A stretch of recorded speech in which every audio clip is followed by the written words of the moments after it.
Hi, this is Revenant Eve. Yeah, hi, this is Revenant Eve, also known as Joe, and I'm joined here with this laughing moron in the background that we know and love, Roy Samuel Clark. Why don't you introduce yourself? Thanks, Joe. Roy Samuel Clark. But, Sam is preferred because, fuck Roy. It's whatever, who gives a shit. All right.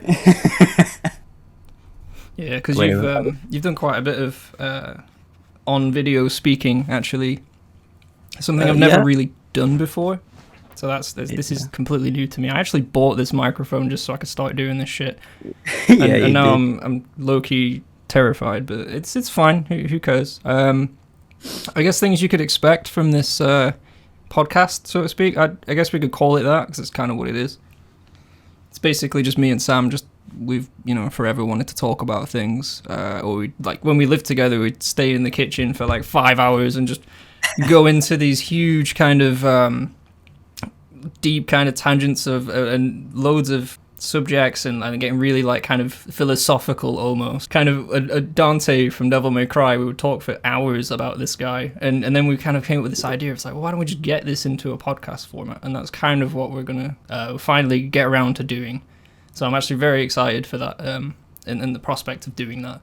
There will be swearing, so if there's kids around, get them the fuck out of the room.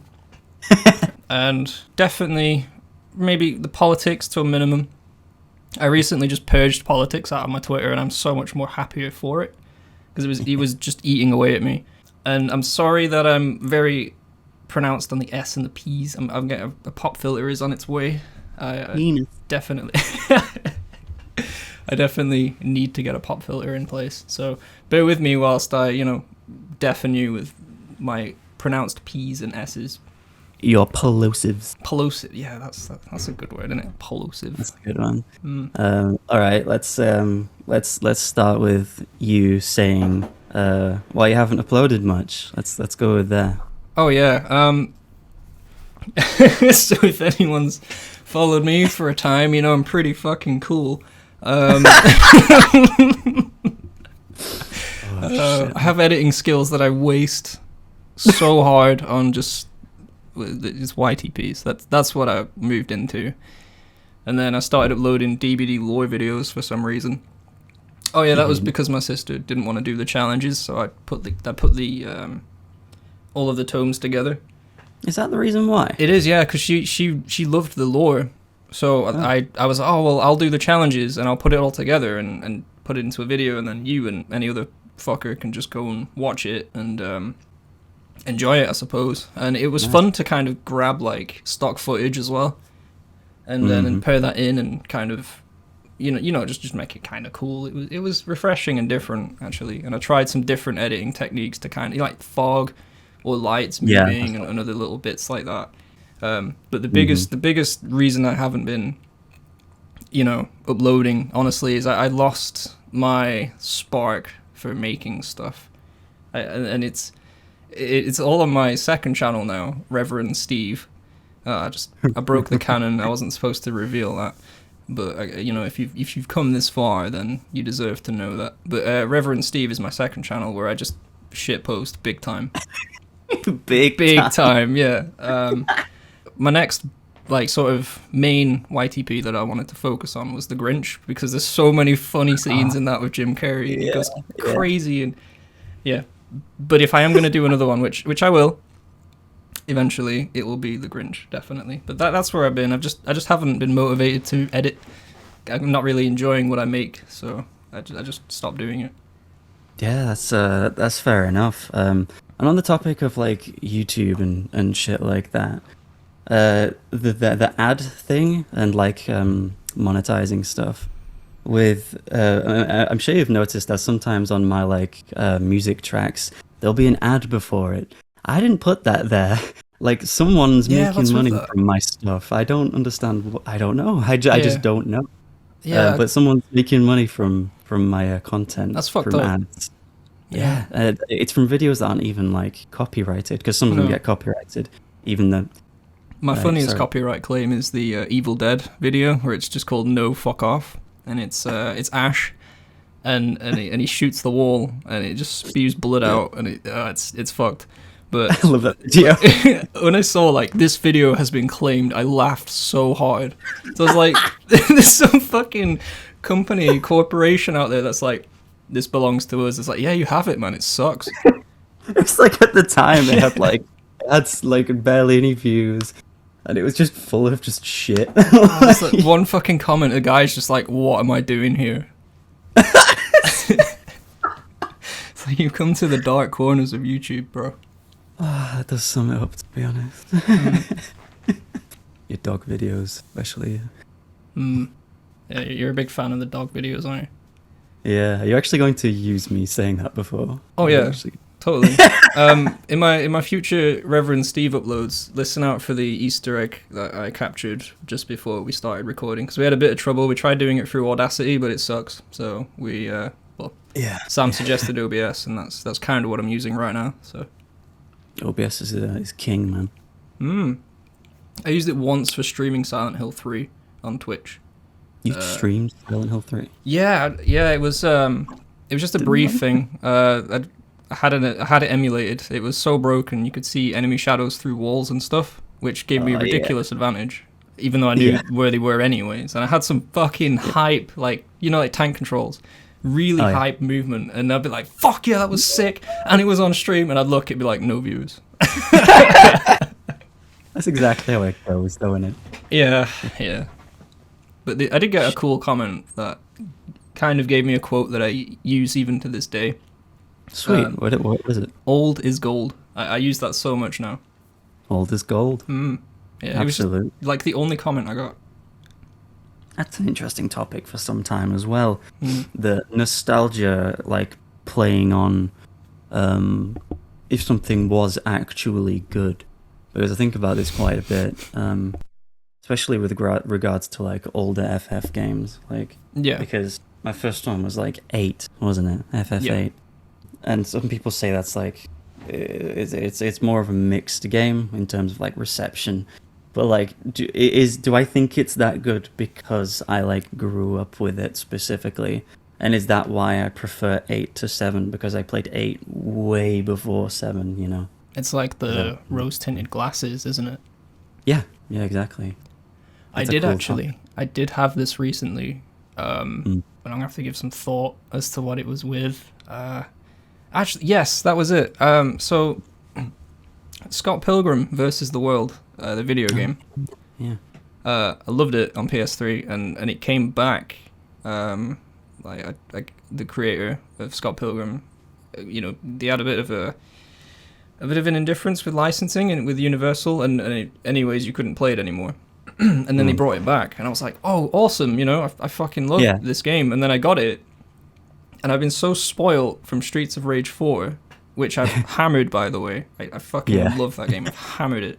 S-ranked all of hard mode. It was terrible. It was a horrible experience. Don't do it.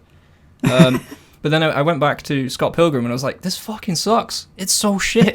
It's so fucking shit. I mean, it's not. It's a great game, but you can like. It's a friend of mine did say, he was like, well, you would expect from Streets of Rage 4 like execution and perfection. It's a perfected art. It's a very well put together game, and Scott Pilgrim's more fun focused. And I suppose the problem is just me kind of expecting too much out of it. But that's the most like recent recounting of is it as good as I remember. That's the most recent one, definitely. Nice, yeah, because things like that. I mean, you're a huge Castlevania fan with things like Symphony of the Night, and oh, am I?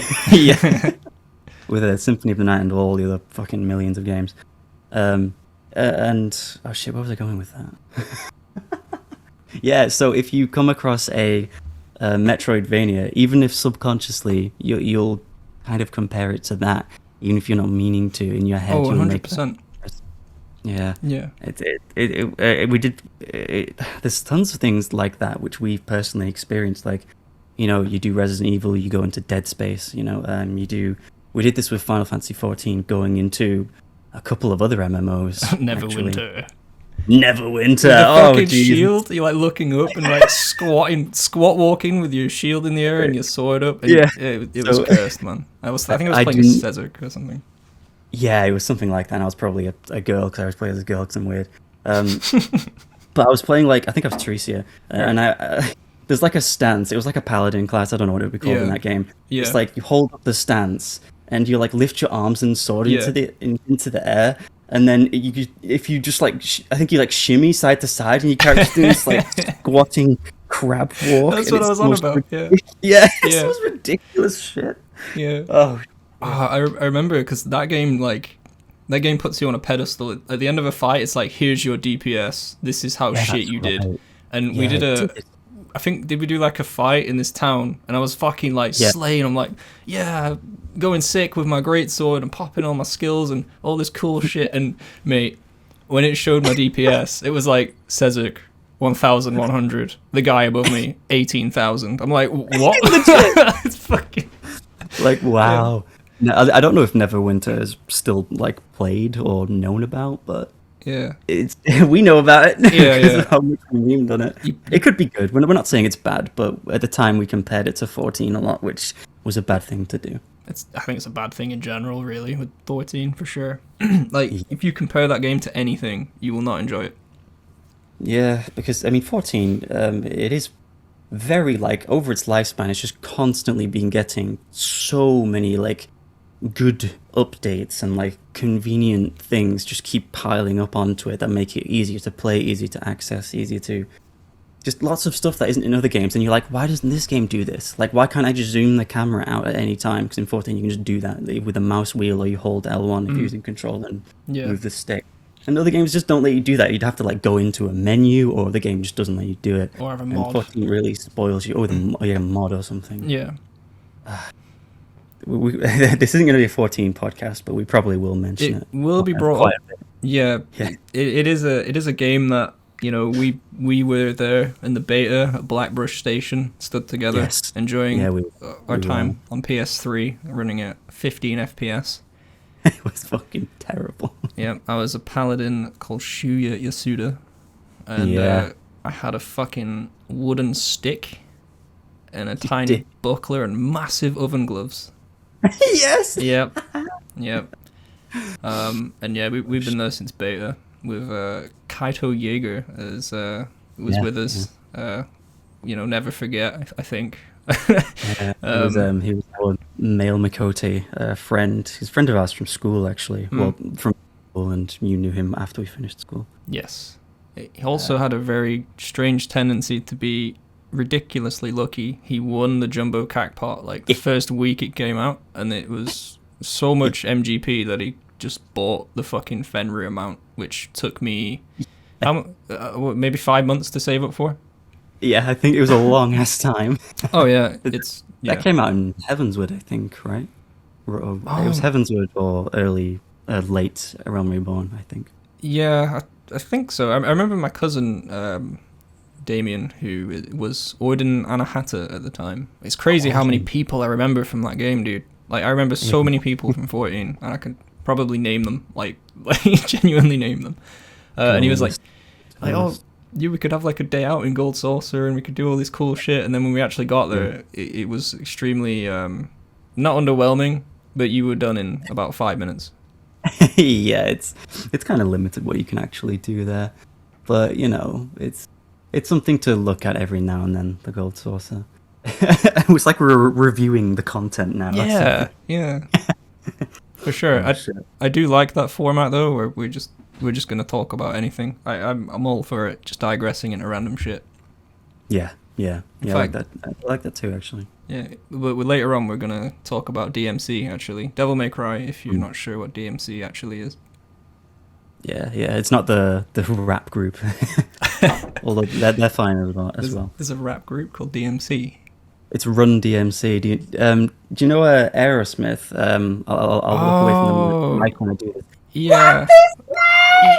Rock this way. And there's just that fucking dude like kind of going sick on the scratch thing. Yeah. Yeah, exactly. And it's like there's the riff that's like the drum beat's so sick. It's like it's tight. Yeah.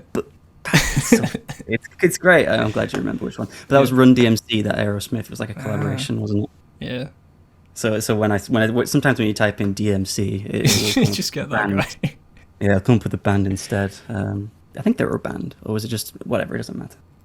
Nice. But my brother almost interrupted the podcast, actually. Almost. Yeah, because we didn't start earlier, which is very good. He came round. He just came round. I was doing some story in 14, and I just heard some noise. I turned round, and he's like wave dashing towards me with a beer in his hand. And the first thing he said, he goes, "Are you raiding?" I'm like, "Fucking no." Are you raiding? Are you raiding? Like, fuck, dude. Hear him saying that. I know. That's the rep I have now. When people see me playing 14, they're just, well, I mean, like IRL people, when they see me playing it, they're like, "Oh, you're fucking raiding, aren't you?" Yeah. No, I'm not, and I don't intend to again. It's been a long time since you raided. Actually. To be fair, it became something I didn't enjoy. It became something that I didn't sign up for. The actual way we raided, I mean, became something I didn't sign up for. But that's a fucking topic for, like... That's a big topic. That could even be a fucking video, you know? Yeah, that could be a video, honestly. Should we go into that, or should we delay that for another one? Oh, no, we'll keep them hanging. We'll delay that. Keep them hanging, okay. Yeah. The raiding experience, the raiding, like, stuff that you've experienced. Because you have more raid experience. We both have things to say regarding it. But yours is more recent. That's for sure. Yeah, it would have been cool at some point, maybe even in the future we could, but it would be cool to run Savage with yourself, actually. Yes. You brought that up the other day, and I was like, ooh, spicy. I mean, I'm kind of on and off with 14 at the moment. But, you know, I mean, speaking of 14 and not playing it, I beat Endwalk, obviously. I beat it like the first week or so. And holy shit, some of my biggest 14 memories come from that expansion. There's so many moments I can talk about, but Joseph here hasn't quite got there yet. He hasn't completed Endwalk. Do you want to tell them roughly where you're at in the game? I'm currently... Well, I've done the first kind of dungeon. That was fun. I enjoyed that. I did it with AI because people, and it's more story cohesive if you do it with trust system first. For sure. Plus they have dialogue, and it's cool to catch that because the characters are actually really good. Yeah, they bloody are. I'm pretty invested in them, so. Yeah, that's something MMOs rarely do, if I'm honest. Absolutely. When I played Elder Scrolls Online, which I really enjoyed, by the way, but it got to the point, man, with the main story, because every area has its own main story, it would just conclude, and I didn't have time to just... There was no reoccurring characters, or if they were like from fucking Morrowind, and I didn't play Morrowind. I've only played Oblivion, and Skyrim, obviously. Who the fuck hasn't played Skyrim? Let's be real. That game's a phenomenon, isn't it? Pretty sure you can get it on your phone or something at this point. Skyrim phone edition, you know. It wouldn't surprise me. That sounds lame as hell. It does. Touchscreen. Runs like 5 FPS, you know? Yeah. Bro. But yeah, no, I couldn't get attached to anybody. And Elder Scrolls, it was very just kind of, oh, look, I need help stopping my evil sorcerer brother. Okay. Go in, kill it way too quick. Done. Job done. Next continent, you know? My partner, she was a raider in ESO for like quite a while, and she has a lot of positive things to say about the game, but now she's like thoroughly a 14 player and has basically dropped ESO entirely. So I could probably, if we bring up ESO again in the future, I could like get more of her insight on it and bring that to the podcast. I don't have too much to say about ESO. I am familiar with the franchise because, like you, I've played Oblivion and Skyrim. Played Skyrim quite a bit, actually. It was on like PS3, I think. I liked it, but I wasn't like super into the Elder Scrolls format, the Bethesda format. I know you really like Bethesda because you like Fallout quite a lot. Oh yeah, I'm more Fallout than I am Elder Scrolls for sure. Yeah, Yeah. I've never played a Fallout, so It's cool. It's cool. It's cool. but it's DMC. it's very different. It's the RPG elements are very prolifically there. Like you pick up an AK or a really powerful minigun, and if you aren't proficient in those stats, you can drill like a super mutant in the face with about 200 bullets, and it will not even dent his health. So it's very focused on stats. So you can get this illusion like, oh, I've got a machine gun, I'm going to be completely fine, and then get completely spit roasted off two dudes with knives. Bloody hell. Yeah, so there's an element of like you need to kind of play around with builds and get good perks and craft stuff, and it's all right. I definitely am more of a Fallout 3 and New Vegas kind of person.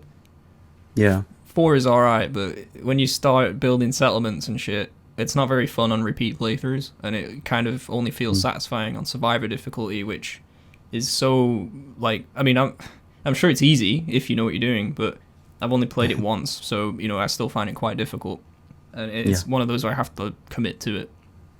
Yeah. I was going to bring up the fact, I remember when you first played Fallout 4, and you like just jumped straight onto mega difficulty, and like, okay, crazy bastard. I know, yeah. I didn't enjoy it at first because I played on hard mode. No, I played survivor mode on Fallout 4 when it came out, but I was like, this sucks. I was expecting something, more akin to New Vegas's survival mode. Yeah. And then one day at work, I saw on the Kotaku news article, it was like, Fallout 4 gets free update, makes survivor mode super fucking hard. So that's when I was actually moving out at the time. Yeah, this is when you lived by the beach, isn't it? Yes. So I was living at my mum's, and I was like, right, okay, I'm moving out in a week. So I put Fallout, and only Fallout on my PS4. I didn't put anything else on it. I was like, this is the only thing I'm going to play. I have a big habit of doing that. I've done it with Star Ocean before when I stayed at my brother's house over in, well, better not disclose that, a town. Yeah. But yeah, I did it with Star Ocean. I only brought Star Ocean. I've done it with Blue Dragon. Which Star Ocean was it? 4.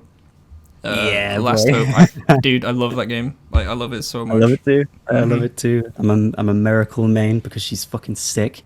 The fucking moves she can do are ridiculous. Didn't you only play it because I was basically like hounding you every day? Like, have you played Star Ocean yet? Yeah, essentially, because I wait. Oh, it's because they brought out the 4K. remaster, and because a long time you told me how good the game was, and I remember I did have it on Xbox 360, but I didn't have a 360 anymore. I just had the game disc, so I couldn't do anything with it. And then they brought out the remaster, and I was like, I'm gonna get it, dude. And you were like, yes, and got so hyped about it. And then I stopped playing it for a bit, and then I went through the whole game again. Nice. It was, oh man, I loved that game. So good. I'm glad I went back to it.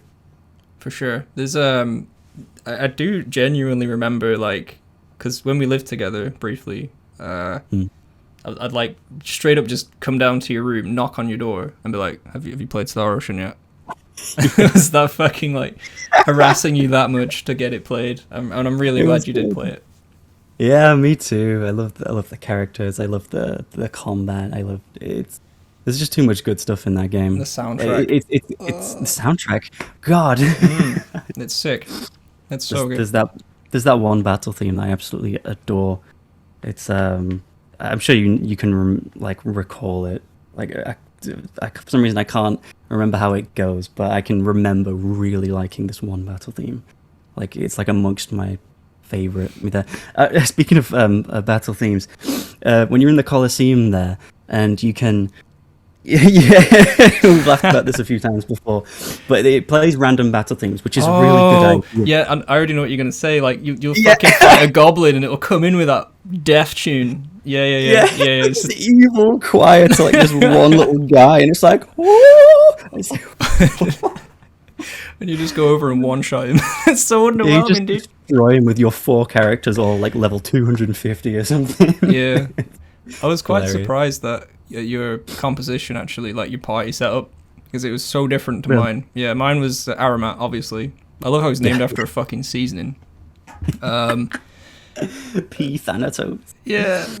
Oh, Thanatos. Aramat P. Thanatos. Fucking calm down, mate. Mr. Death. Mr. God of Death. I won't drop his name actually, but our friend, our blonde friend who was very handsome, his name is you know who I'm talking about. He played Star Ocean 4, and he used to he used to make fun of his name because it's like Aramat also. Yeah, he'd call him like Trauma P Death or something. It's so ridiculous. Trauma P Death. Yeah, I wonder what the P stands for. Oh shit. Power. Power. Sorry, that was a sidetrack. No, that's cool. But I got through Star Ocean by using Bacchus with his irradiation spam because irradiation. Yeah, because I played it in Japanese, which made Raimi a lot more bearable. Because no offense to Raimi's voice actress, but her voice is a bit annoying. Is it Raimi, the bow user, the girl? Yeah. She's a lot more tolerable in Japanese. Like seriously. That's fair. Yeah, it does have that very intense kind of anime voice acting, doesn't it? Yes, it does. Killer English dub, where they try to sound like anime characters rather than just sounding normal.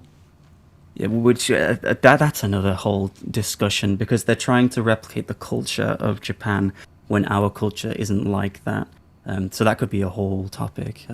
But we won't go into that now because we need to like research it first. I think that's a good point. Yeah. But yeah, so you use Bacchus, you use Aramat. Who else did you use? Crap. Limmel, obviously. I love Limmel. Yeah. Oh, I use Limmel too. Yep, just throw a dog at people. Gotta love it. Best move in the game. Cerberus something, isn't it? And I would have FaZe in my team.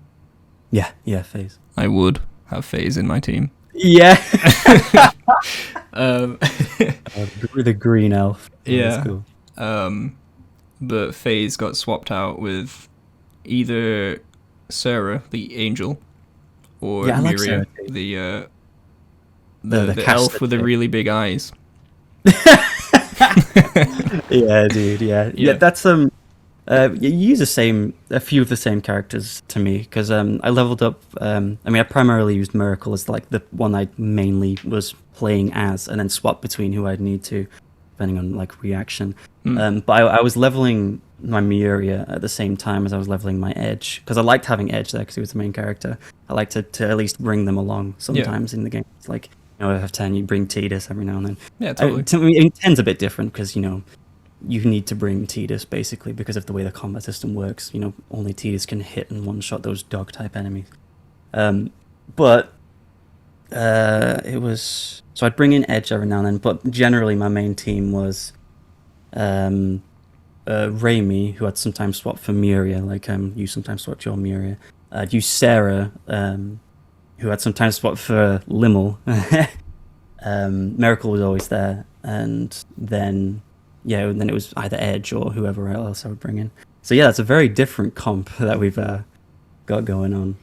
For sure, man. Absolutely. One of my... I did kind of just remember something about Star Ocean that used to kind of piss me off, but now I find it really funny. Okay. So, when we were talking about FaZe, he has that move anywhere. He just shouts like Earth's Glaive and just launches an enemy in the air. Yeah, he says like Asu Glaive or something in Japanese. Yeah.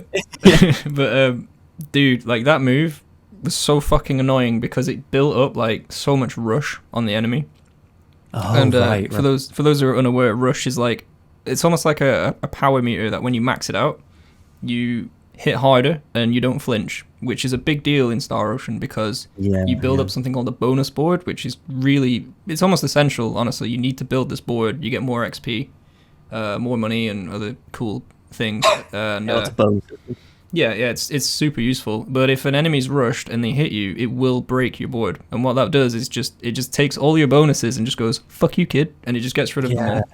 Yeah, it just removes almost all of them, if not all. I can't remember if it's... But also, Earth's Glaive used to give iframes, so when they were knocked in the air, nothing else could hit them. So you could throw out like Limmel's Cerberus, and it would come in and it would be going absolutely sick, and then you just hear Earthsclave in the distance, and that's it. Your fucking combo's gone. Yeah. Oh shit! I love how you did that in the distance. Earthclave. Yeah. Dude. Oh jeez. I did find out that you can turn that off. So if you don't want them using that shit, just turn it off. But it took me like 4 playthroughs to figure that out. Yeah, you can like stop them from using MP attacks, or like you can customize it and stuff. Yeah, any RPG lovers, we both recommend that game strongly because it has basically all the things you want from a good RPG from like the early 2000s, mid 90s, you know. And the boss fights, they will fuck you up, definitely. Yeah, they are challenging.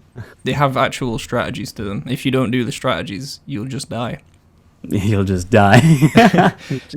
Which for some RPGs is quite rare because you can just power through a lot of them, which is a shame in my opinion. RPGs need to be more difficult, or at least have difficulty selection. Hey, Square Enix, can we get Final Fantasy 7 and 8 and 9 and all the other great ones with a hard mode, please?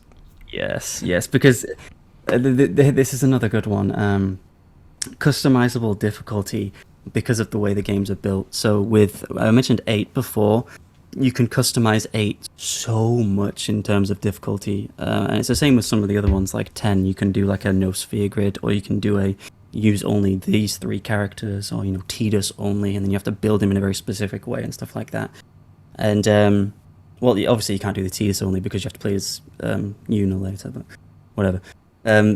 But that customizable difficulty thing, that's a really good topic, because in 8 you can set yourself limits. Like, you can only you can't use draw. That means you're only going to get like 4 summons in the entire game, which means you can have very weak stats because you can't junction the magic to the stats, and all sorts of things like that. And I love that in games, but that kind of stems from the fact that there is no difficulty selection, because if you just had a hard mode, you wouldn't be as averse to do that on your next playthrough. The game definitely has an easy mode, though. Yeah, it's just the game. I love that. No, I was thinking, just kill your Squall and never pick him up. Oh yeah. There you go. Just go one shot. Final boss. Just go one shot them. It's fine. Yeah. For those who don't know, might as well fill them in. Enemies level with Squall, specifically the main character of 8. So if you just kill Squall and all the other teammates level up, so you bring Selphie and Renoa or Selphie and Zell or something, they will be like level 80. Squall will be level 8 still, and all the enemies will just be level 8. They'll just suck, and you'll just oh god, it was a bad balancing idea. Yeah, then you just play as Zell and only Zell. Yeah, you just punch everything. Just fuck, dude. Oh, I love it. Can you Good imagine? game, though. Like, what's a really intensely climactic boss battle in FF8? Intensely climactic. The end of Disc 3, I'd say. Sorcerer's not the end something. Start. The Adele one, where Yeah. Renoa like fuses with her, and you can't touch Renoa, which also means you can't use a lot of limit breaks, because a lot of them do AoEs, and that would kill Renoa if you were not careful. Sorry for spoilers for 8. Oh yeah. But it's a game. Come on. Yeah. I mean, you could edit to put a spoiler warning in there. Just yeah. I think FF6 came out when I was born. It was 1995. Holy shit. My birthday. Isn't that cool? Isn't that super cool? Yeah. You were born, it was snowing outside. It was just I haven't covered that yet, and I really should. Drum and bass mix, hardcore, like hard house electronic. Drum and bass terrorist. I mean, it's very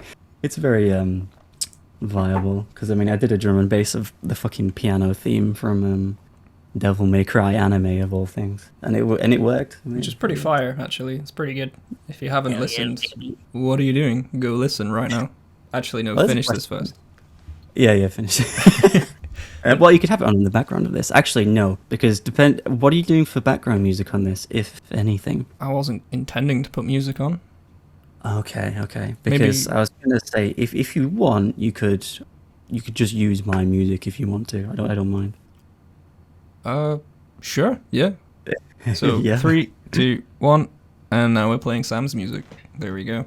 You're just gonna be silenced through the whole thing until there? Yeah, yeah, why not? What the fuck?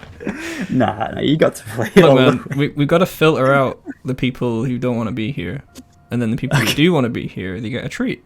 So, you know, so you get the cool tunes. Oh, I like that. I'll leave it to you to play whatever you want. You can play your favorite ones like Memoria and stuff. Memoria is one of my favorites as well. Yeah, it's up there. I feel like... I'll make sure you include Close in the Distance, but don't look at the video because you'll be spoiled. But oh yeah, include the music. I'll do it all with my eyes closed, so I won't be spoiled. Just speaking of your music though, and you know, I love you to death, but when I say this, your Eternal Wind is so criminally just overrated compared to your other shit. Like, when you look at your Spotify numbers and stuff, and your YouTube views, it's like, okay, yeah, that's great, it's a good track, but why has this got like 100k or whatever it's got, and all of your other really good pieces are on like 1,000? Yeah, like, that's absolutely perfect, because I think, I could be wrong, but Memoria has like 400 views on YouTube. That's criminal. That's not right. Absurd, because in my opinion, it's just it's a more creative rendition. It's got better, more unique soundscape. It's more ambient. It's just a cleaner version of the song. But it could be to do. All right, I have a few theories on this, so it's cool that you brought it up. But it became it exploded as much as it did. Shadowbringers, when Shadowbringers came out, that's when that specific song exploded, because first my explosive song was Lena's theme, which still has quite a few views, but it's way less than Eternal Wind. Eternal Wind was the second song I ever did, if you're curious. But quickly, Lena's theme, that only exploded because of the Resonant Arc podcast, because Mike was kind enough to actually feature my track on one of their podcasts, so I just want to thank him there. I thanked him once before in one of my other videos, I think, but say it again, just to, you know.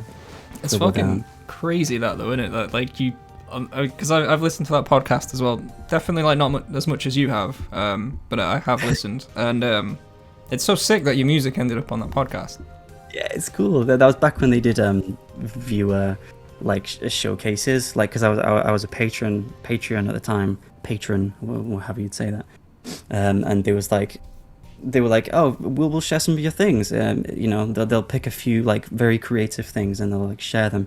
Very cool of them to do that kind of thing. They don't do it anymore, but that's because I think the channel's so big that they just get so many things like shown to them. They're just too much to do. So that's probably why they stopped that. Still, I'm fucking grateful, because that's probably the thing that kickstarted having a few consistent returning subscribers, because I know I don't have that many, but I have some returners that I see on videos and they comment, and I'm like, oh look, it's the panda guy, you know. If he's watching this, that'd be cool for me to call him out. It's like a chill panda. He's like, his face is a picture. Nice. I do recognize some of your commenters and stuff from time to time. There's like they seem to jump between each video and be like, another banger, this is great. Yeah, you know. There's the Indolent, who is a Dissidia. Is it Dissidia? It's one of the mobile games for Final Fantasy. He frequently comes back to videos. And Annie also. I said her name. I didn't ask her. She'll be fine. She comes back to a lot of them. Yeah, fucking. So my theory on Eternal Wind being so much higher than the rest, overrated, is.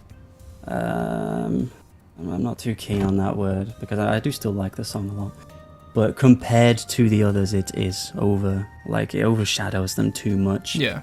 Especially because the quality on it's not as high as a lot of my later stuff. Even like the stuff in the same album, like there's better stuff on there in terms of quality and rearrangement and so on.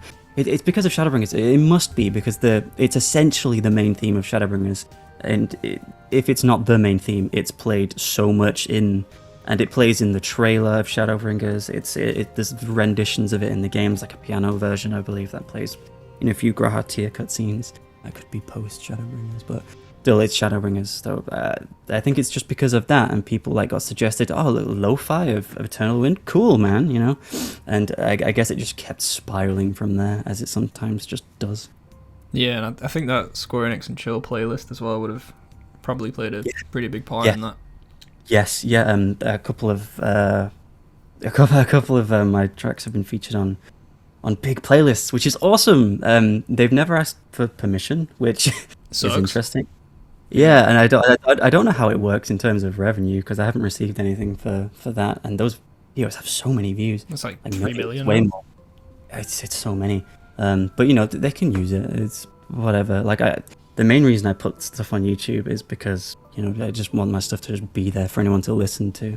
And then I got my stuff on Spotify just because I wanted an album on Spotify. That's kind of the main reason. Like I've made nothing so far. Like the small amount of money that I have made through Spotify is still in the website that holds the funds. I haven't actually made anything.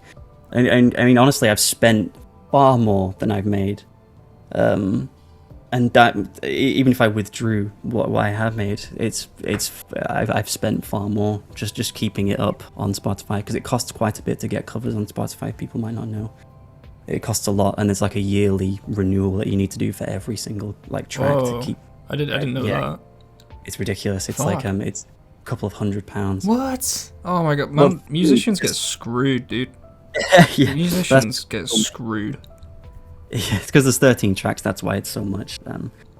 But yeah, I'd have to, I mean, I may actually have to just remove it from Spotify because I'm not rich, and it's taking more money than I'm getting to keep it up. To be fair, you know what? Spotify, you know, as much as I use it, they're fucking assholes. Like, they pay next to nothing. Yeah. And what was the chairman, like, he said something, he was like, if you're in this industry for the money, you're in the wrong industry or something. And it's like, you prick, like, how can you just sit there and just say that after leeching off all of these like artists? And it really rubbed me the wrong way. That he's like loaded as hell. You're in the wrong business. But no, yeah, that's why I just put everything on YouTube, and you know, it's anyone can watch it. You know, you can make your own playlists and put that stuff in. That's fine. That's, you know, it's just a hobby. Like, yeah, I've studied it, but it's still just a hobby at the end of the day. So TLDR, musicians get completely fucked. Yeah, there's some luck there. But yeah. Anyway, that's enough of that topic. I was gonna say, so you know, we've played a lot of FFXIV. We've had great times. We've played well, but there's always one thing that gets us killed, isn't there? Well, I mean, me killed. You getting frustrated. Quicktime events. What do you think of Quicktime events? You want to talk about Quicktime events? Okay. Yeah. Quicktime events.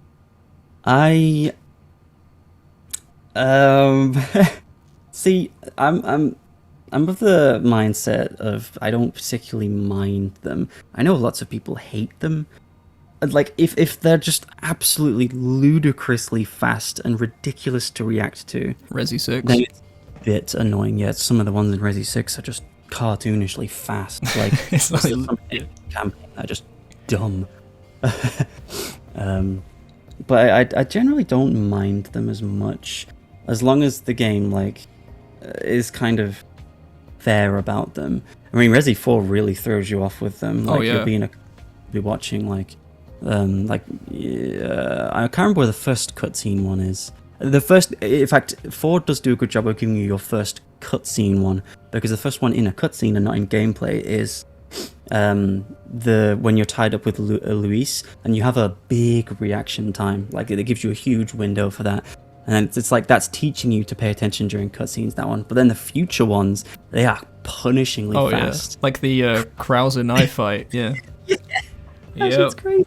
But I think I don't mind them as much because Resident Evil 4, I played it very young. Like, the game came out like 2004, 5 on the GameCube. Whenever it came out, it was like, I can't have been more than 10, or I was around 10. So it was like trained that early into me to like react to those things. It's like burned in to react super fast. So maybe that's why. That's just my like theory on it. That might be why I don't mind them as much. Because it's like, it's already baked into me to kind of expect them and not mind them as much. Oh, I failed it, oops. But that's because that's how it's always been. I didn't know a gaming industry without them because of how young I was. They were just kind of part of gaming. It's interesting you bring up the like honing skills whilst you're young, because there's that theory that when you're like between the ages of 12 and 16 or something, your muscle memory becomes absolute. Just you learn really fast. Yes, and you retain that shit forever. You retain it for so long. That's why like you get child prodigy musicians and stuff. But if you pick up piano at the age of 28, like me, it takes you like 4 hours just to learn how to chain together some chords, and then you think, oh my god, how many fucking hours have I got to grind to be able to play anything? It's much more difficult when you're older. But you said a point which really stood out to me, and that was because you were kind of growing up playing Resi 4, that you became very good at the kind of I want to say tank controls, but it's more like over the shoulder, quick reactions, kind of gauging distance with knife or like kicks and QTEs, and getting headshots and all that other crap. You are very good at mercenaries, that's for sure. That's something I'm not particularly great at, but I've had something quite similar myself with you guessed it, Castlevania. Growing up playing that game, when I get a platformer now, or even like translating platforming elements into other games, I just decimate. Honestly, I can even get a feel for like the physics, or I can get a feel for what I could get away with, or what I could do in a sense. Like if you put me on Hollow Knight, like it took me about a minute to figure out I could hit down and bounce off enemies, and I was literally bouncing off enemies, going across entire rooms in seconds and stuff. Even Bloodstained, you were there, you saw me play Bloodstained. I was like, oh, look at this dude. I wonder if I can do that. Oh, I can do this. First thing I tried to do was backdash cancel. Yeah, it was, and the shit you end up. Yeah. Well, Bloodstained's interesting because by the end of the game, you have so much broken shit that stuff kind of it's all pointless. But it's still in the game for fans like specifically. Yep. When you get double jump in Bloodstained, the first thing I did, and I shit you not, it was like within 5 seconds of, I've got double jump, I just started kick jumping everywhere. So that's so what that is you double jump, sort of as soon as that second jump comes out, you would kick jump diagonally forward. But you want to try and get it so you're not going to slide across the floor. So if you go too high and kick jump, you'll slide. But if you're at a certain height, you'll just land, which means your animation resets, so you can double jump again, kick dive, and then you repeat that process and you move ridiculously fast. Yeah, I love watching you do that in Symphony of the Night. What was it, Symphony of the Night? Where your Alucard would be like doing the hop thing. No, you're thinking of the where you backdash but draw a shield, and that resets your animation. Oh, that's a skishy one where it's like skishy. So you basically just sound like a really fast sweeping brush as you just fly backwards through the castle, like. Yeah, that was so tight. Yeah, oh, wow. I'm almost confident that when Bloodstained came out, it had to have been one of the biggest causes for my chronic carpal tunnel, which knocked me out of gaming for about a year. Honestly, if you get pains when you're gaming, don't ignore it. I'm serious. Do not ignore it. It will bite you in the ass so hard. Watch that posture, stay hydrated, stretches, and take breaks, definitely, or you'll end up like me. All the good things. In terms of the Quicktime events in Resi 5, the biggest one that got me on PS3 was the fact that square and circle look so similar. Yeah, dude. Because we're fighting that like giant ass fucking El Gigante, like the El Gigante looking boy. And it's like you got Virgil in the truck, like do something, fucking. It's just That's Virgil's voice actor, by the way, Dan South. Yeah, I believe that's Dan South. Yeah. He's the guy in the car. It's like, hold on, this is going to be tight. And you have to be like, smashing square to not fall out of a truck, I guess. You don't fall out if you fail it anyway. It's like, what? Do you not? No, you don't even fall out. If you fail it, you just take a bit of damage. How? It's like, that's more on the driver than us there, isn't it? What? Like, oh, hold on. Like, maybe it was Chris's massive neck, like, hitting the side of the truck. It, like, buckled the wheels a bit more, just boink, Yes. Oh, shit. Resident Evil 8, You need to get onto that, dude. Oh my god, yes. 7, right. So with Resi 7, that game completely like reignited every like ounce of love I had for Resident Evil. Like I went off it after 6. When I was Leon underwater, doing Shadow of the Colossus, and Hercules pushing the Hydra mouth open, you know. Oh, dude. So like he's like, yeah. Okay. Yeah. It's like I could be misremembering, but he has his legs. This is from a fan of 6. I like 6, so you can say what you want about that. People watching. He has his like legs like opening like a shark's mouth, and there's like a spear, and he's like riding the shark in like a river. Yeah. This is Resident fucking Evil. Yeah. So like, funny. I'm Leon Scott Kennedy, and I serve sharks. It's just so bad. Oh, it's so. I love it. I fucking love it. It's stupid, but it's such a departure that I understand why people disliked it. I just pretend it didn't happen. Yeah, a lot of the fans do. And to be fair, that Resident Evil from 5 to 6, ooh, the jump there was huge. To be fair, I liked it, but you know. No, gameplay wise, it's fucking sick. What's the thing? Reaction counters where they swing at you and then you melee and you just spin it on them. Yeah, like. Parry thing's so sick. Oh, I love it. And it does so that like much. kind of like that chime. It's really satisfying. Yeah, it's satisfying. That's exactly what it is. I love the satisfaction of Resident Evil 6. I mean, a lot of these things. It's like at face value, 6 is it's like okay, it's pretty basic. It's the control scheme's overly complex. It's you need to put a lot into the game to like it. And I know you do like it on some fronts. Like you said, you enjoy the gameplay before, but you know it's just so different, and it's so I'm just saying I get it. That's all. There was a part in 6 where something happens right to Chris Redfield's partner, and he loses. Yeah, he like loses his arm. And he's like, oh my god, my fucking arm. I mean, it doesn't say that, but that's what I would be saying if I was Piers. Who ironically looks like Justin Bieber, and I cannot unsee that. It's just Justin Bieber with a massive sniper rifle. Yeah. It does look like Bieber. Yeah, and he loses like his arm, and I'm like, oh, that's hardcore as shit. I love that. But then he gets some whatever it is, fucking P virus. He gets the Javo juice. Javo juice, and he puts this Javo juice into his arm. All right. Duavo, yeah. Oh, Duavo, right. Duavo, it's like an apostrophe. So he gets the guano juice, and he puts it into his arm, right? And he grows this fucking huge, like, phallus. Yeah, this dick grows out of his arm. And he has this like, he grabs this massive spear, and he just turns into Nightmare from Soul Calibur. Wow, he does. Yeah. Oh my and god. you press R1 and you swing the pipe and it goes dink, and then you press R1 again, dink, and then the boss looks at you and then you overhead it, dink, and then Chris just does whatever he fucking does because he's Chris Redfield. Probably flexes his neck and breaks the monster's hands. And then that was it. I was so disappointed. That for me was where I was like, all right, this game's shit. It is quite wacky, that moment, I'll admit. Oh, dude.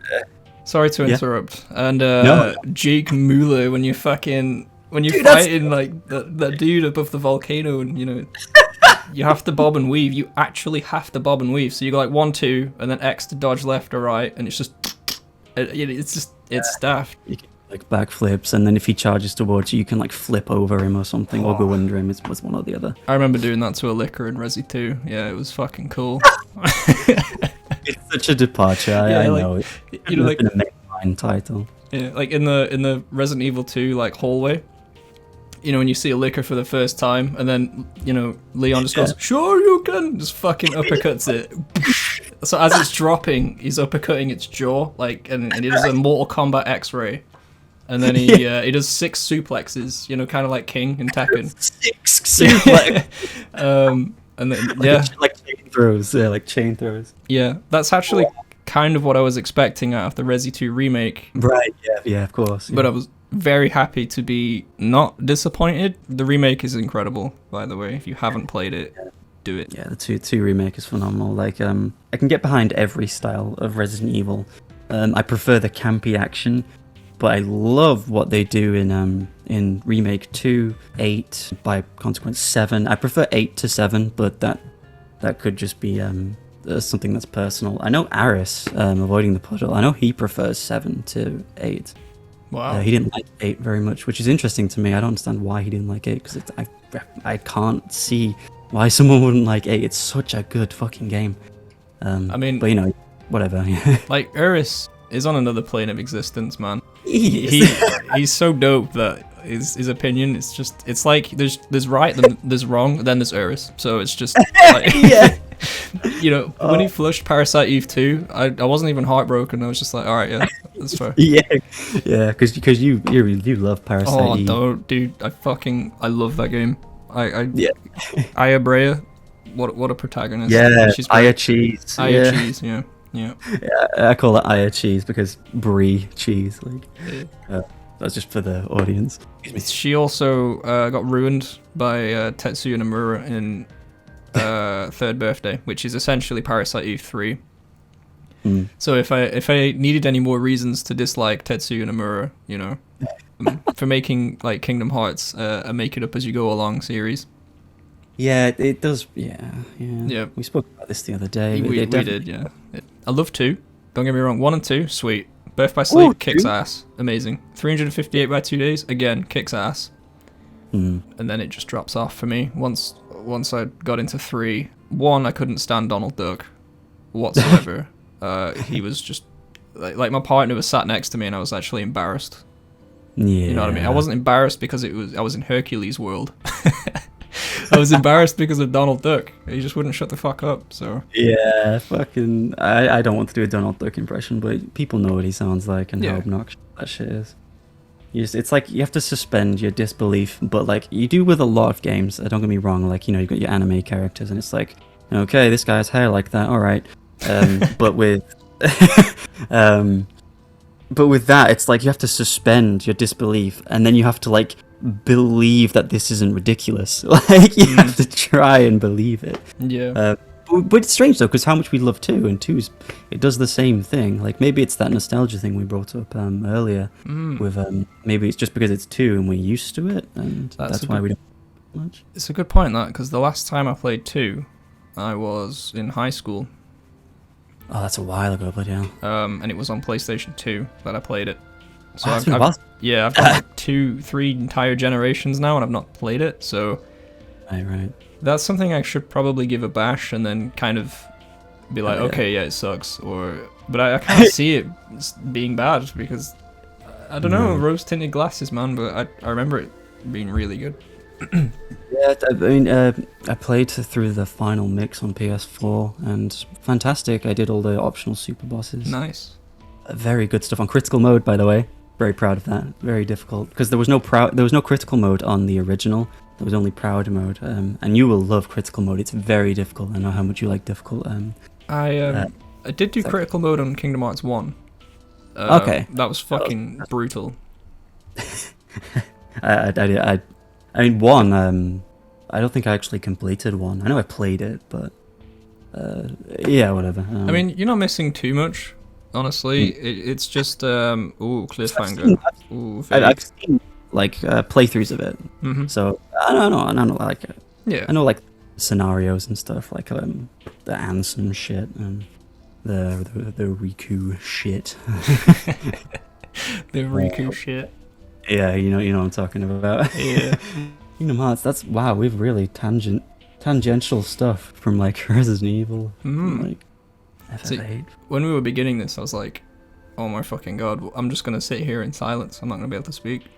And I just haven't shut the fuck up. No, yeah, you might have to edit it down quite a bit, or you could. The length of this could be like 2 podcasts, to be honest. Nah, I'm just gonna slap it out there. I think. I mean, I'll listen through and make sure it's all groovy. To be fair, I was leaning towards wrapping this up now, actually. Okay. Yeah, because it's I don't want to bite off more than I can chew. But no, yeah, I'll wrap this up. Thank you very much for tuning in. I hope you had fun. Right. quickly, the Quicktime Events thing. What's your thoughts on them? I don't think you gave your thoughts on them. Did I? No, I don't think I did. Oh fuck yeah! Encore, let's go. So, Quicktime Events. I'm shit. I'm shit. I'll always fuck them up. I'll look at it. I'm like a goldfish. I just look at the screen. I see Y and I press B. I don't know why. I just now if it's something like so let's say like Ninja Gaiden or Devil May Cry. If it's a thing I have to press on a reaction, I'll smash it. But if you tell me what to press on a reaction, then I won't be able to. But if the only QTE that I completely destroy is mashing buttons as fast as possible. Now, I'm very sad that I didn't know you at the time, but I used to play a game called Naruto: The Broken Bond on Xbox, and I was a Gaara main. You played that with Jack, didn't you? Yes, a lot. Yeah. To be fair, Naruto is special for me. And to kind of go back on that thing of was it good?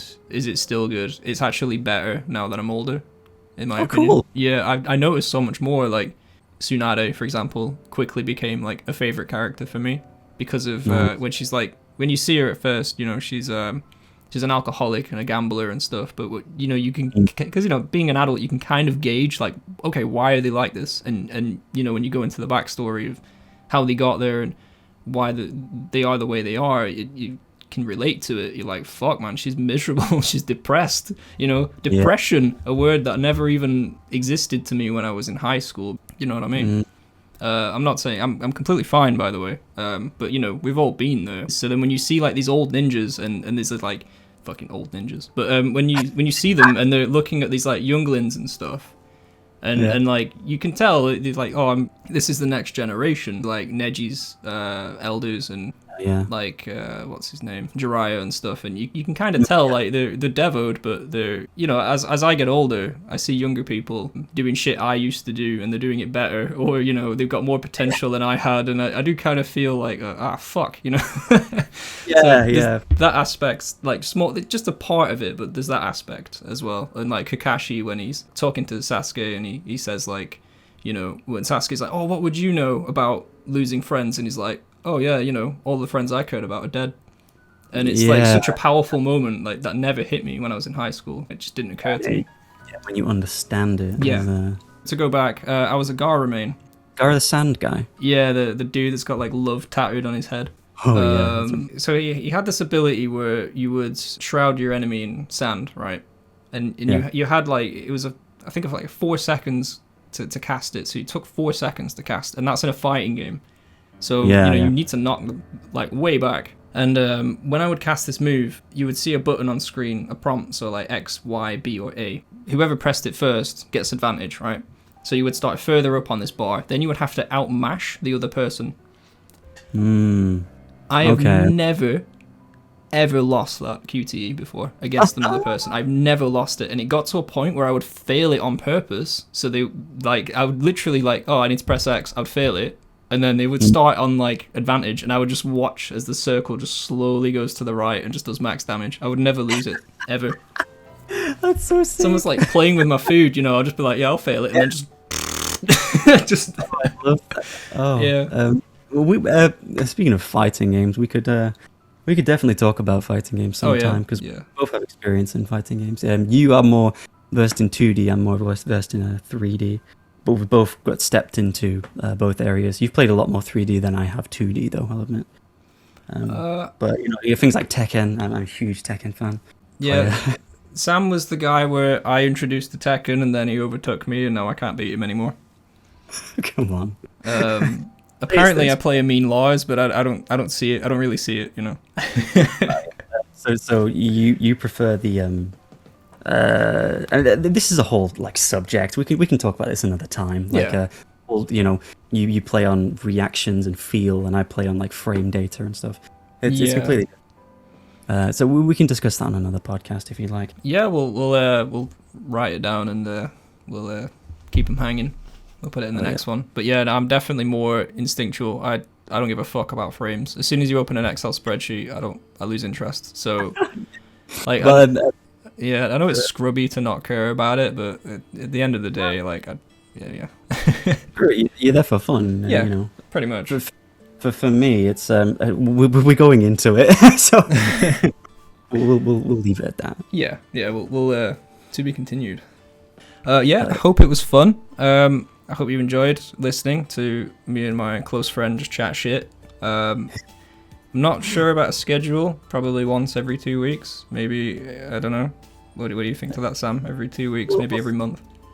We'll see, because at first we were concerned about we have to do it like together, and you live like a 40-minute walk from me, which I know that's not super loads, but it's still an investment of time and stuff like that. But we figured out how to do it from our own individual location, which is great. So it'd be much easier and less stressful to sort out. 100%.